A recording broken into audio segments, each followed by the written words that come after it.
bien dans son job, c'est vraiment là l'occasion d'en parler. Bien dans son job, bien dans son équipe, bien dans son entreprise, c'est le thème du jour. Est-ce qu'il y a une individualisation des comportements dans l'entreprise? On en parle avec Geoffrey Carpentier. Bonjour Geoffrey, ravi de vous accueillir. Vous êtes le cofondateur de l'Observatoire de l'engagement. Alors avant de parler de cette étude passionnante réalisée par Opinionway et l'Observatoire de l'engagement, d'abord un petit mot sur votre parcours et sur la création de cet observatoire. Qu'est-ce qui fait que l'on passe du conseil dans des grandes sociétés de conseil et qu'on bascule vers un think tank très intellectuel, très réflexif sur tous ces sujets? Comment vous avez basculé? Très bien. Écoutez, bonjour. Donc moi, ça fait 25 ans que je fais ce métier, on va dire, d'accompagnement du volet, on appelle ça le volet humain, en fait, dans les transformations d'entreprise. Et il y a maintenant une quinzaine d'années, donc j'accompagnais un client sur des questions d'engagement d'entreprise, comment développer finalement les leviers de l'engagement. Et on s'est rendu compte qu'en France, il n'existait pas grand-chose, ce n'était pas un lieu où on pouvait justement étudier ces phénomènes. Au départ, on s'est dit, tiens, on va faire un petit déjeuner, on va faire un apéro dînatoire sur le sujet. Et en fait, on s'est rendu compte qu'il y avait vraiment matière à aller beaucoup plus loin.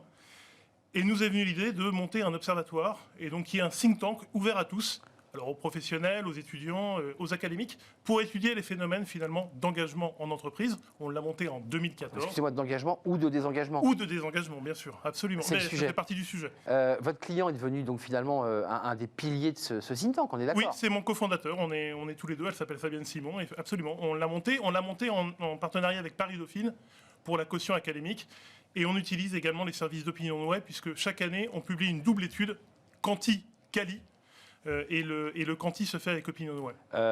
Étude d'Opinionway qui est vraiment intéressante parce qu'on voit des chiffres qui sont un petit peu surprenants. D'ailleurs, 58% des collaborateurs se sentent engagés dans leur travail. Alors ça, c'est plutôt une bonne nouvelle.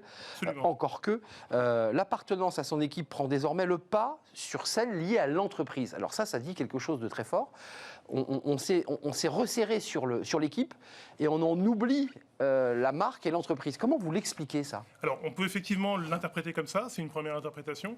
Durant la pandémie, en fait, qu'est-ce qui s'est passé? Les gens ont dû réagir, ont dû s'adapter. Et qui a été le premier sur le pont et a fait le lien, on va dire, entre l'institution, l'entreprise et le corps social, c'est-à-dire les salariés qui étaient chez eux, qui se débrouillaient tant bien que mal? C'est le manager de proximité. C'est le manager de proximité qui a fait le job de pont au quotidien, et c'est bien ce qu'on voit dans l'étude. Donc en fait, resserrement autour de l'équipe, resserrement autour de petits collectifs, parce que c'est les gens avec lesquels on a vécu finalement, mais dans la panade, qui ressortent comme ceux avec lesquels on a envie de... C'est ceux avec qui on a ramé dans le bateau, et pas forcément ceux qui étaient sur le quai en train de donner quelques instructions lointaines. C'est ça dont il est question. Alors, c'est ça dont il est question. Il est aussi question d'appartenance à d'autres collectifs. C'est-à-dire que l'expression justement des demandes individuelles fait qu'aujourd'hui, on a un premier collectif qui est l'équipe, mais les gens appellent à ce qu'il y ait d'autres collectifs qu'ils puissent rejoindre dans l'entreprise, d'ailleurs à leur initiative aussi, pour créer finalement du sens, qui soit plus le sens dont on parle depuis des années, qui est juste la direction de l'entreprise, mais un sens concret, local, qui donne finalement une réalité au métier qu'on fait au quotidien. Mais le think tank, à travers cette étude, puis à travers vos réflexions globales, on nous dit aujourd'hui que le client est aussi, le salarié est un client, et on nous dit aussi que le salarié est un consommateur, et que finalement, l'entreprise le traite d'une certaine manière, individualise les propositions et le rapport qu'elle entretient avec lui. Est-ce que ça, vous le constatez? Alors là, vous parlez effectivement de la fameuse symétrie des attentions. Exactement. Alors, ça dépend des entreprises. En fait, on voit, à la faveur de l'étude qu'on a réalisée donc avec Dauphine, le volet Quanti, et je rappelle que tout est disponible sur le site de l'Observatoire de l'engagement, c'est très ouvert. Sur la partie Quanti, il ressort finalement, on va dire, 3 monotypes d'entreprises par rapport à la façon dont elles traitent cette question-là.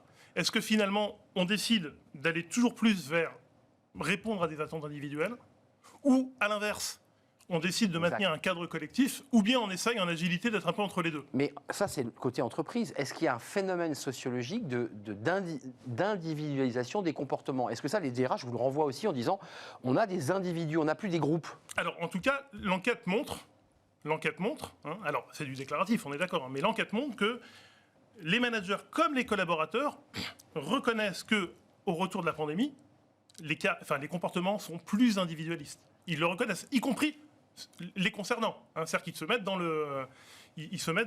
Même le manager dit après tout, mais ça consiste en quoi, d'un point de vue concret, quand on dit qu'on individualise et qu'on est devenu plus individualiste? C'est-à-dire qu'on est moins dans le collectif, on est moins dans l'engagement? Alors, c'est tout le sujet. Est-ce que finalement, ça veut dire qu'on perd le sens collectif? Bah ouais. ou bien qu'on est capable de composer avec les deux. Et c'est vraiment le challenge de demain pour les entreprises. Parce que si on va, vous le savez, si on va vers trop d'individualisation, on va perdre le sens collectif. Ouais. Et après tout, le travail, c'est faire ensemble. Il faut se souvenir que le travail, avant tout, c'est faire ensemble, hein, une œuvre commune. Donc si on perd le sens collectif, c'est-à-dire le grand collectif, au-delà des petits collectifs, le sens commun va disparaître. À l'inverse, si on ne répond pas aux attentes individuelles, et comme vous le dites, c'est un phénomène de société, là, eh ben, vous n'attirerez plus personne, vous ne retiendrez plus personne. Mais Geoffrey, on peut, sans s'éloigner de votre sujet, mais on peut le transposer à la situation de l'État et de la relation qu'elle entretient avec ses électeurs. On a des communautés, on n'a plus une nation. Alors, enfin, cette question-là est posée à l'entreprise aussi. Elle est intéressante parce que justement, comment est-ce que du coup, en tant qu'institution, que ce soit entreprise, État, on y répond?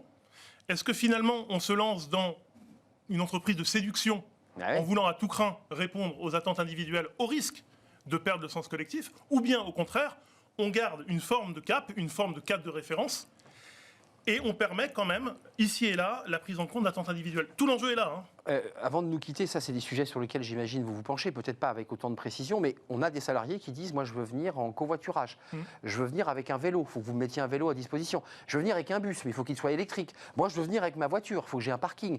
Ces questions-là, elles sont concrètes. C'est l'individualisation des déplacements vers l'entreprise. Vous êtes dans le vrai. C'est ça la complexité. C'est ça. C'est ça.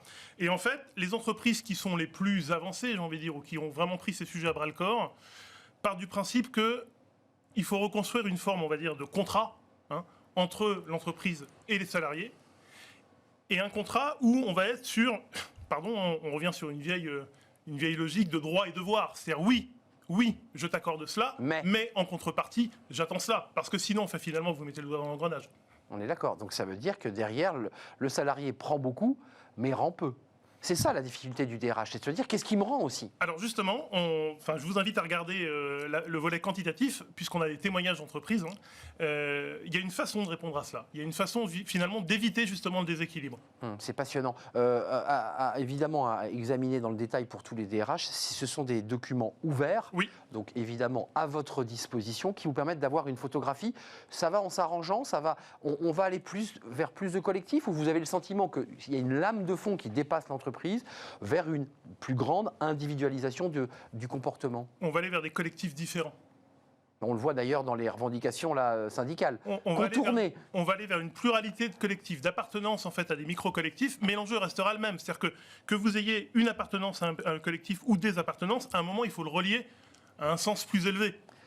Allez jeter un œil, plus qu'un œil d'ailleurs, allez examiner attentivement cette étude. Alors vous en faites 2 par an, si j'ai bien compris. L'Observatoire de l'engagement, c'est facile à trouver. Et on avait l'un de ses cofondateurs, Geoffrey Carpentier, revenez régulièrement nous éclairer sur ces études qui sont à la fois académiques et très concrètes pour vous dans l'entreprise. Merci Geoffrey de nous avoir rendu visite. On tourne une page, on fait du droit.